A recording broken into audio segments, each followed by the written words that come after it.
post-game show is brought to you by...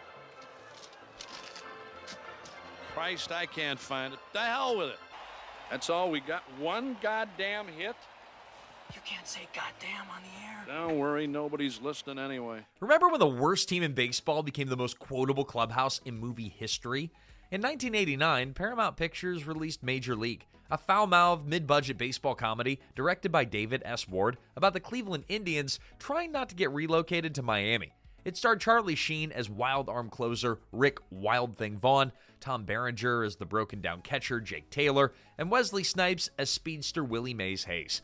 Around the stadium was also Corbin Bernsen, Dennis Haysbert, and of course, the Uke, Bob Uecker. Oh, and Rene Russo in her first major film role. But behind the sold-out stands and the pennant race, there were steroids, improvised commentary, fake stadiums, real injuries, and an alternate ending that nearly wrecked the whole movie. Today we're going to count down 15 weird facts about Major League. And stick around for number one, because the original ending would have turned the movie's greatest villain into its secret hero. Trust us, you're going to want to hear how close they came to ruining everything. But before we start, hit that like button and subscribe so you don't end up watching games from the upper deck with the cardboard cutouts. And let us know in the comments, what's the first line you think of when someone says Major League? Now, let's get to the countdown. Batter up! Number 15, the guy who didn't need a stunt double. Charlie Sheen was clocked at about 85 miles an hour on the set of Major League. He claimed his fastball jumped from around 79 miles per hour to about 85. Not with movie magic, not with a rubber arm and a prayer. The guy was throwing genuine heat. Before the tabloid spiral and the Tiger Blood era, Sheen was a legit high school ball player with serious velocity. Director David S. Ward didn't need to rely on trick angles or body doubles for most of the pitching scenes. Just a catcher with fast reflexes and a prayer. But here's the part that nobody talked about for years. Sheen later admitted to Sports Illustrated that he used steroids for about 2 months while training for the role. Not for vanity, not for size, but for the arm. He wanted to throw hard enough to make Rick Vaughn's fastball look real. And it worked. The steroids fueled the velocity and the attitude. And most of it ended up on screen. So when you watch Wild Thing light up the radar gun and stare down batters like he's got nothing to lose, well, that wasn't all acting. Meanwhile, fans spent years assuming the most unrealistic thing in the movie was the Cleveland Indians winning the pennant. Turns out, it was the clean pitching. Number 14, Bob Uecker turned the broadcast booth into open mic night. The funniest performance in Major League didn't come from anyone in a uniform. It came from the guy in the booth who'd already spent years making a comedy career out of being terrible at baseball. Bob Uecker played 6 seasons in the majors and hit a flat 200, a stat line that he turned into a stand-up act. His whole persona was built on cheerful failure. Uecker stole every scene in Major League, and somewhere along the way, he rewired how baseball sounds on television. Director David S. Ward handed Uecker basic setups, what was happening on the field and whatnot, and let Uecker just do whatever he wanted with them. That's how a simple stage direction about a wild pitch became just a bit outside. Just a bit outside. He tried the corner and missed. Delivered with that kind of dry Midwestern resignation that only comes from a man who understands losing baseball on a spiritual level. And that one hit, one goddamn hit energy, well, that wasn't manufactured. That was a real broadcaster channeling real despair. The kind that you earn after years of watching teams find new creative ways to lose. There's no fake optimism, no inspirational monologues, just escalating hilarious misery from a man who lived it. The line crossed over into real life almost immediately. To this day, when a pitcher misses by a full zip code, every announcer in America has to resist saying it. Uecker didn't just steal scenes in Major League, he rewired how baseball sounds today on TV. Number 13, the night Wild Thing turned relievers into rock stars. Before Major League, a relief pitcher jogging in from the bullpen was about as exciting as watching paint dry. Polite claps, maybe some organ music, or a guy aggressively chewing sunflower seeds. Goosebumps? Yeah, forget it. Then, Rick Vaughn showed up. The filmmakers ditched the bubblegum 60s version of Wild Thing for X's snarling punk cover. Gritty, loud, and zero interest in being cute. Vaughn didn't just walk to the mound. He made an entrance. Glasses on, smoke curling, the stadium going nuts. It wasn't a pitching change. This was a statement. And baseball noticed. By the late 90s, closers had started picking their own walkout music like they were headlining a concert. Mariano Rivera turned Enter Sandman into a ninth-inning funeral march. Mariano Rivera, number 42. Signature entrance songs became as much a part of the game as rosin bags and overpriced beer. Major League didn't invent the concept, but it showed the world what happens when you treat a reliever like the main event. Before the movie, the bullpen was a waiting room. And after it, the bullpen became a stage. Number 12, when the joke became a pennant race. In 1989, the entire joke of Major League was that Cleveland could actually win something. The franchise hadn't been to the World Series since 1954. 3.5 decades of losing had turned the Indians into baseball's most reliable punchline. So naturally, David S. Ward built a whole movie around it. Nobody expected real life to start following the script. In 1995, the actual Cleveland Indians went on a tear and made it all the way to the World Series. And the fans didn't just show up, they showed up in character. Homemade Jobu shrines started popping up around Jacobs Field. People brought rum to the stadium like it was a religious offering. "Wild Thing" echoed through the crowd so often that it practically became the city's second anthem.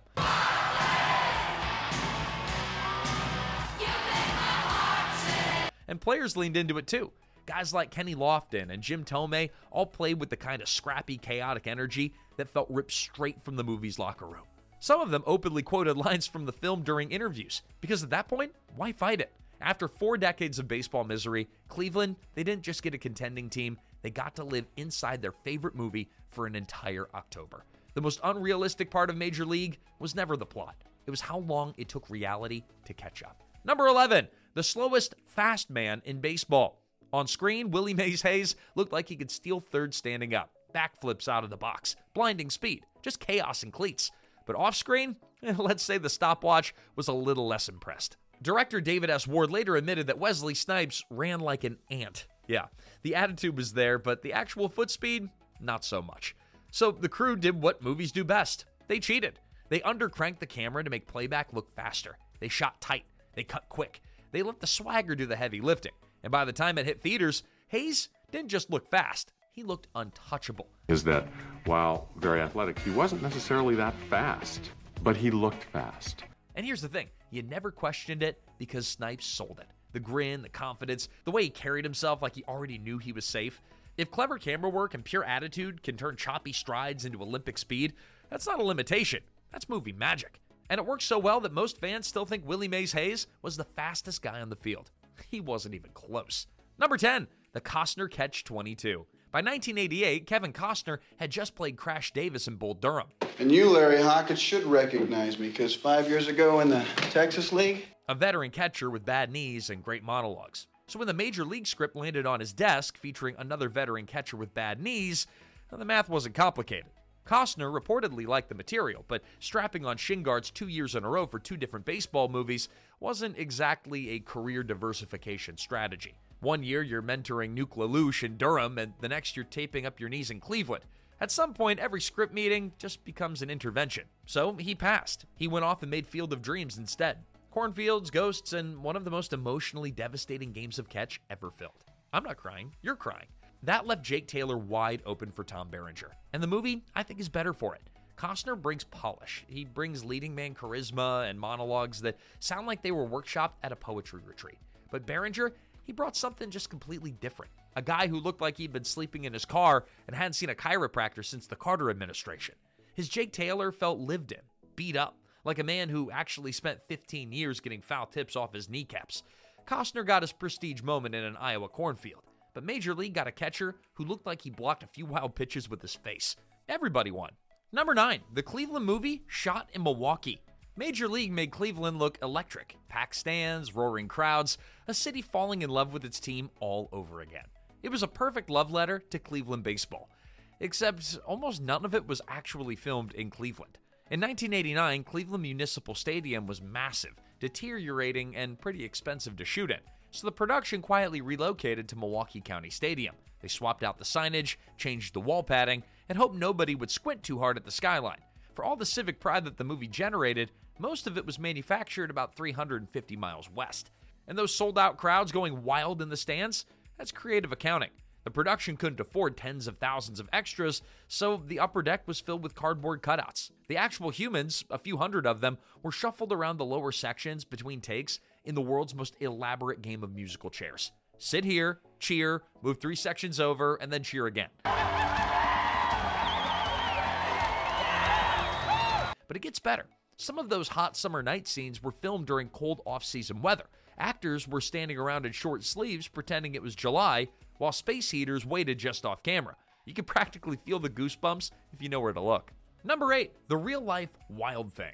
Now, Rick Vaughn didn't come out of nowhere. The wild hair, unhinged energy, that sense that the guy on the mound might throw the ball through the batter instead of past him, yeah, all of that had a real-life blueprint. His name was Al Hrabosky, and baseball knew him as the Mad Hungarian. And the strangest character in his days. Of course, it's none other than the Mad Hungarian. And he earned every syllable of that nickname. Hrabosky was a reliever in the 70s who turned every appearance into a psychological event. Before each pitch, he'd stomp on the mound, he'd turn his back to the plate, slam the ball into his glove, and then mutter something to himself like a man working through a personal vendetta.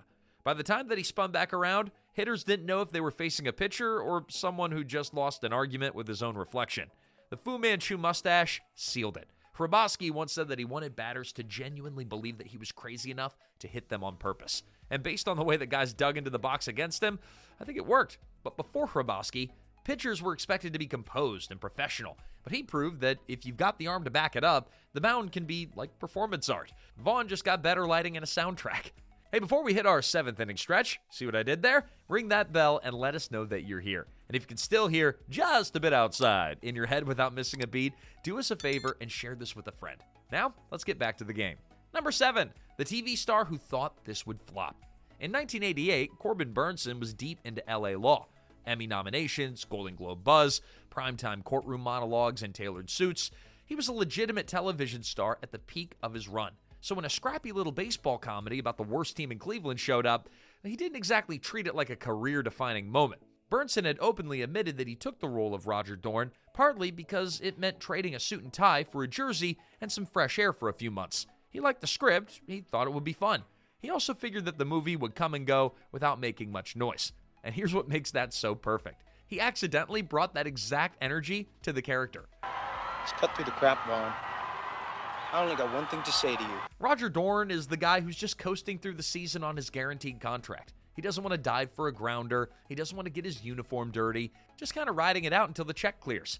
Bernsen's real life, this probably won't matter attitude, lined up so perfectly with Dorn's on-field apathy that you couldn't separate the performance from the mindset if you tried. Then, the movie became a phenomenon, and suddenly Bernsen wasn't just the guy from The Lawyer Show anymore. He was Dorn, the contract player that everyone loved to hate. The role that he treated like a vacation became the thing that people still shout at him in airports 3 decades later. The movie that he thought was a detour turned out to be the destination. Number 6, the R-rated pennant race was built on Slapshot's playbook. If you only ever saw Major League on basic cable, you saw about 60% of the movie. The rest got swapped out with dubbed-over nonsense that sounded like a baseball team being coached by a substitute teacher trying not to get fired. The unedited version hit completely different, and that was by design. Director David S. Ward wasn't chasing the golden glow that Hollywood was selling in the late 80s. He had a different blueprint entirely. Slapshot. Bus fumes, cheap beer, guys screaming at each other in the dugout, no violins swelling over the outfield, no inspirational monologues at sunset. So instead of a noble sports hero, we got Jake Taylor's knees cracking every time he crouched behind the plate. Instead of a saintly manager with a clipboard and a dream, we got Lou Brown marinating a steak in his office like he was running a cookout that happened to have a baseball team attached. Yeah, would I bullshit you about something like that? You better. You want to make this team. For Gen X kids who managed to get their hands on the uncut VHS, whether their parents meant to rent it for them or not, it felt like sneaking into a clubhouse that you were never supposed to hear. The language was raw, the locker room was loud, and nobody was pretending that these guys were role models. Most sports movies want you to aspire, but Major League worked because you recognized them. They sounded exactly like the guys you'd hear through the dugout wall if you leaned in close enough. Number 5, the Shrine, the Rum, and Jobu's legendary mojo. Jobu, tiny idol, massive energy, and somehow the spiritual heart of Major League, all without a single line or SAG card. Director David S. Ward based Pedro Cerrano on superstitious Latin ball players like the Alou brothers and Orlando Cepeda, and then took it as far as it could go. Cerrano had a full-on locker room altar with Jobu presiding over every at-bat. Jobu, ayúdame en este momento. Para que me des el poder para conquistar. And this wasn't some dollar store trinket. The prop team crafted Jobu out of clay and wire, complete with perfect hair, a tiny cigar, and more screen presence than half the roster. Now on set, the cast treated Jobu like sacred cargo. Chelsea Ross, or Eddie Harris, the guy who drains Jobu's rum, was ironically one of its real-life guardians. After filming, Jobu didn't vanish in a studio vault. He went home with crew member Brian Robinson. who still has him, rum and all, and has turned down offers north of $35,000. The legend kept going. During Cleveland's 2016 World Series run, Jason Kipnis and Mike Napoli built their own Jobu shrine in the clubhouse. Because when you're slumping in October, even a comedy prop starts looking like a reasonable option. We laughed at Cerrano praying to a wooden idol, and then spent the rest of our lives blaming bad at-bats on vibes. Number 4, the boot camp that nearly broke Berenger. Tom Berenger had played some baseball in high school, third base and outfield by his own account, but he never strapped on catcher's gear. Jake Taylor needed to look like a guy who spent 15 years behind the plate, so the production brought in Steve Uecker. Uecker wasn't just any consultant. He was a former Dodgers catcher and a 1981 co-MVP who still carried himself like he could suit up tomorrow. He shared the World Series MVP award with teammates Pedro Guerrero and Rene. He started working with Berenger 6 weeks before the rest of the cast arrived, running him through footwork, blocking drills, and a dozen of small habits that separate a real catcher from an actor wearing shin guards. The early training happened in South Carolina, where Berenger lived, partly to build his mechanics and partly to adjust to the kind of humidity that makes your gear feel like a sauna. It was good preparation, because filming landed in one of the hottest Milwaukee summers on record. Cast and crew dealt with triple-digit heat indexes, and Berenger, already carrying old hip and knee injuries, took the worst of it. During one night shoot, he got so overheated that he had to leave the field and was physically sick between takes. A fan waiting nearby asked him for an autograph. Yeah, this man was actively ill, and some guy couldn't take the hint. Uecker also doubled for Berenger in some throwing scenes. The quick snaps to second base, the bullet throws to the mound, and if you ever notice Jake Taylor, he wears number 7. That's Uecker's old Dodgers number. A quiet nod from the production to the guy who made the whole thing look real. And by the time cameras rolled on the final game, Berenger's pain movements weren't entirely acting. Between the old injuries and the summer beating, Jake Taylor's battered body was closer to documentary than fiction. Number 3, the $11 million bet that paid off. No one was exactly lining up to finance a profane baseball comedy about Cleveland. Sports movies were supposed to glow, slow claps, inspirational speeches, maybe a tearful locker room hug, I don't know. Major League showed up with an $11 million budget, a roster of not yet stars, and zero interest in being wholesome. The studio treated it like a spring placeholder, something to hold the screen until the real summer heavyweights arrived. Then, it opened at number 1. By the end of its run, it had earned nearly $50 million in the US and about $75 million worldwide, almost 7 times its budget. Audiences handed it an A- cinema score. For an R-rated comedy powered by spite and fastballs, that's basically a standing ovation. The whole thing existed because writer-director David S. Ward got tired of waiting for a miracle. A Cleveland kid who'd seen enough almost seasons. He figured that if he wanted to watch the Indians win something, he'd have to write it himself. So he did. Ward got his pennant, and Cleveland finally got to celebrate, even if it did come with end credits. $11 million, no sure things, and for 2 glorious hours, the underdog actually finished first. Number 2, the supermodel who stood in the corner. Before Rene Russo was stealing paintings with Pierce Brosnan in the Thomas Crown Affair, she was standing frozen in a corner, trying not to blow her first real movie audition. Russo had spent her 20s as one of the top models in the country. Vogue covers, Cosmopolitan covers, the kind of career that most people would just retire on. But by her mid-30s, she'd walked away from modeling and was trying to break into acting with almost no film experience. When she came in to read for Major League, director David S. Ward noticed 2 things immediately. She had an undeniable natural warmth, and she was so nervous, she wouldn't move from the corner of the room. It was her first movie. She was inexperienced, very nervous at first, but... Ward later admitted that her audition was not in the top 10 technically, but something about her stuck. He paired her with Tom Berenger for a chemistry read, and it clicked instantly, and he took the gamble. Now, the rough edges showed up on day 1. Russo talked with her hands so aggressively, they kept flying across her face during takes. Ward told her to keep them down, but she couldn't, so he tied her hands down for a take. And 1 take later, Russo said, "Okay, I think I got it." And that was that. Ward later pointed to an extended library scene with Berenger as the moment everything clicked. Long dialogue, minimal cuts, no safety net. Russo nailed it. She later said that scene was when she realized she could actually do this. She wasn't just a model visiting a movie set anymore. The rest of her career proved Ward's gamble right about 100 times over. And number 1, the twist that almost ruined everything. Rachel Phelps was the perfect villain. She inherited the Cleveland Indians, she hated the city, and deliberately assembled the worst roster that she could find. I hate this fucking song. every move designed to tank attendance so she could relocate the franchise to Miami. Margaret Whitton played her with a smirk so cold that you wanted to throw something at the screen. Every time the team won, it felt personal. Every comeback was a direct shot at her plan. But the original script almost destroyed all of it. In David S. Ward's early drafts, Rachel wasn't trying to sabotage the team. She was engineering their success. The whole scheme, the terrible roster, the public humiliation, that was all designed to strip them down so they'd rebuild themselves stronger. She wasn't the villain, she was the architect, and audiences hated it. And it's easy to see why. If Rachel is secretly pulling the strings for their benefit, the entire underdog story collapses. Jake Taylor's revenge tour? Manufactured. The locker room bond? Engineered. The cardboard cutout fans turning into real ones? That's just part of her business plan. The audience isn't cheering for grit anymore. They're watching a team fall for a setup. So Ward scrapped the twist. Rachel stayed ice cold, ruthless, completely unredeemable. No secret heart of gold, no third act redemption, just a villain who lost because the team that she tried to destroy refused to quit. And that is what saved the movie. Not the Wild Thing entrance, not the walk-off bunt, not even Uecker's booth. It was keeping Rachel Phelps exactly as cruel as she needed to be, so that the win actually meant something. And there you have it, 15 weird facts about Major League, the $11 million baseball comedy that somehow outlasted most of the real teams that it was making fun of. So tell me, which fact caught you off guard? Drop it in the comments, and don't forget to like, subscribe, and ring that bell. Until next time, this is Remember When.